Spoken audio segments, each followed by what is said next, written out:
This is Needy and Normal. Welcome. I'm your host, Ashley Levering, mom, wife, and life coach. After years of coaching and learning from my own life, one thing is clear. Meeting your needs is essential for living your best life. Here, we'll talk about your needs and not only learn to accept them, but also tend to them without guilt. Let's get needy because it's normal. Thank you so much for pushing play. I am so glad you're here. I want to talk about communication. I think it's tough to get really good at it if you don't try, and I'm going to dive totally into all of this. But I'm a really firm believer that communication is a way to connect and be close to your partner and to diffuse the mythical bomb that we set off with our words sometimes as far as conflict goes. And it just matters how you talk to each other. I had to learn the hard way not only what a healthy relationship looked like, but how a healthy relationship communicates, how the two talk to each other in a loving and gentle and productive way. I never saw conflict resolved in this way growing up. I had to really, really figure it out for myself. I had to find different examples. I had to, like I said, learn the hard way. Did you? Are you like me? So in these many, many years of trying to figure out how to do it better than my parents did, and they know it. They know it. They know that they did not speak well to each other. They did not resolve conflict well together. They spent 30 years almost married, most of it in conflict and incapable of speaking to each other in a clear, effective, and loving way. Rarely did they come to terms and agree on something in an amicable, kind way. They could not figure it out. And I know that so much of that is, we're only equipped with what we're equipped with. We only know what we know. And if you don't know how to do something better or differently, how will you ever learn unless you seek to learn something and try something differently based on what you learn? And if you're unwilling to shift and learn and try something new, then how do you make it work? Now, not only did I have to learn this the hard way through many failed relationships before my husband and I met, but he had to learn it the hard way too, because even though he had this beautiful example in his parents growing up, he had to figure out how to deal with me. So we had to figure out how to be in a healthy relationship together and how to communicate better. And it's taken us a really long time. And he's had to learn right alongside me, even though he had a good example and he did his best with what he knew. That's what we do. We do our best with what we know. And if there's something we need to understand better, hopefully we seek it. Hopefully we go for it and we give it a try. And so I feel like that's the difference between couples who stay together and couples who don't. One, you have to be willing to make changes and meet each other in the middle and figure out how to solve problems together, to communicate together. And if just one of you doesn't get on board, it won't work. You have to seek to understand. You have to be willing to learn a new way. You have to want to try to make things better. That is probably one of my biggest lessons, watching my parents' marriage fail after so many years. And listening to so many of my clients who are having issues with their marriages and their relationships, now that I have knowledge and experience. And trust me, we're human, right? We're all still learning. And for me, I am a seeker constantly. I'm constantly trying to learn and understand and grow and do better. I have to do the work in order to obviously teach about it and coach about it and encourage other people. But I hear this all the time about the stuck places we get to with ourselves and within our relationships. And almost always there is responsibility not taken, and there is the unwillingness to try something new or different, together or not. And really, those are the two catalysts to making things change and making things better is be willing and take responsibility. So what part are you playing? What do you confess basically to yourself and to the partner you're with? And are you willing to seek help? Are you willing to try? Now, this shows up in a couple of different ways. When I'm talking to a client in particular about not getting through to their wife, not getting through to their husband, about the things they want, the things they need. The thing is, without love or being loving, without respect and showing respect, and without honesty and being truthful, nothing changes usually. So one of the first steps is are you willing to be honest? I can't tell you how many people say, I'm just afraid to bring it up. I'm afraid to say it. Or if I bring it up, it causes a fight. Does that sound familiar? So how we present the things we really want to say, or how we ask for the things we really, really need or want, kind of matters, right? We're delicate people, especially if you've been through some shit, especially if your past comes up to haunt you. How you're spoken to matters. How you speak to someone matters. I know our past is unavoidable, and sometimes it sneaks into our present without our knowledge and without our permission most of the time.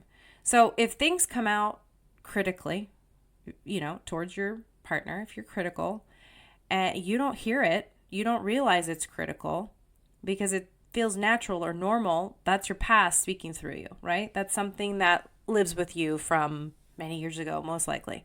Now, I know I'm not a therapist, so I'm not going to dive deep into traumatic pasts and how they live in us now and our inner child coming through, but it's kind of everybody to an extent. We all have something that lives in us that causes us to miscommunicate. And that is 9 times out of 10 what happens. We either don't say the thing that we need to say or we miscommunicate. We don't say things the way we mean to. We don't really get the message across. If we're condescending, if we're critical, if we're loud, it's not going to be heard. The message is going to be lost in translation, right? Because how we say things is not always received the way we want it to be received on the other end. So I'll give you an example. I have a client who we talk a lot about their relationship, his relationship with his wife, and being afraid to say the things that need to be said because there's fear of setting her off on a tangent or being upset. And so here are some tips I've given him. Here are some tips for you to take with you today. Often we'll come at our partner with the you always, or you don't, or you did, or you didn't. The you, right? So try changing the word you to I and bring it more focused on you. I feel that. I notice when. I've seen this happen. I'm observing this lately. I feel matters, right? You get more attention when you put the attention on the I rather than the you, because the you looks like and feels like a finger in your face, like you did that, right? So when we come at our partner critically, it's not going to be received well, is it? When we really want to talk about something that matters to us or we feel strongly needs to be brought up because of this, that, or the other reason, instead of saying, we need to talk or just coming outright with it, think about the timing. Is that the right place? Is that the right time? And how are you inviting them to the conversation? I would really like to have a conversation with you about, or would you be able to set aside some time so you and I could chat? There's something I really would like to talk. It's an invitation. So instead of coming in hot, at your partner, it's an invitation. Hey, you don't have to say the words, I want to invite you to a conversation. But it might be, as strategic as, can we look at our calendars and find a time for us to sit down and talk about, whatever it is. If you want to come out and say it right then, do. If it's something a little more touchy, you don't have to say it right then. Just say, hey, I want to talk to you about something that's important to me. Can we sit down, and when can we do that? Or, hey, are you in the right headspace, or do you have enough time? It's a respect thing, right? So you're not only inviting your partner to the conversation, but you're making sure that they're at capacity and available. And if they're not in the right headspace, or they're about to run out the door or go to bed, that's not the time. But it doesn't mean the conversation has to stop and not happen. It just means you need to make room for it, and when it's more appropriate. So put it on the calendar. So be it. Now, one thing I witnessed a lot, too much, as a child and a teen, and even into my college years, was blame. He said, she said, he did it, she did it. If it wasn't for your father, if it wasn't for him, if it wasn't for her, if she didn't do that. Blaming gets you nowhere. It actually does. Taking responsibility gets you somewhere. So instead of pointing fingers and saying, you did it, if you're the person on the other end, just go ahead and own it. Yes, you're right. I said that. Yes, you're right. I did that. Or before they even say anything, step up and take responsibility. And if you're the person who's doing the blaming and the finger pointing, just cut that shit out. It does no good. It escalates the issue and it solves nothing. And you're not coming together and communicating with love and respect and trust only works if you're willing, right? Only works if you're willing to try. Say things differently. Come at things from a different angle with different words. If you really want to solve something or meet each other and become closer, blaming isn't the answer. I promise. Now, some absolutely beautiful things you can say, especially to your lady. How can I help? What do you need? Or just hug her. Don't say anything. Recognize her hard work by saying, you do so much, and I know it's not always easy. One of my favorites, how can I be supportive?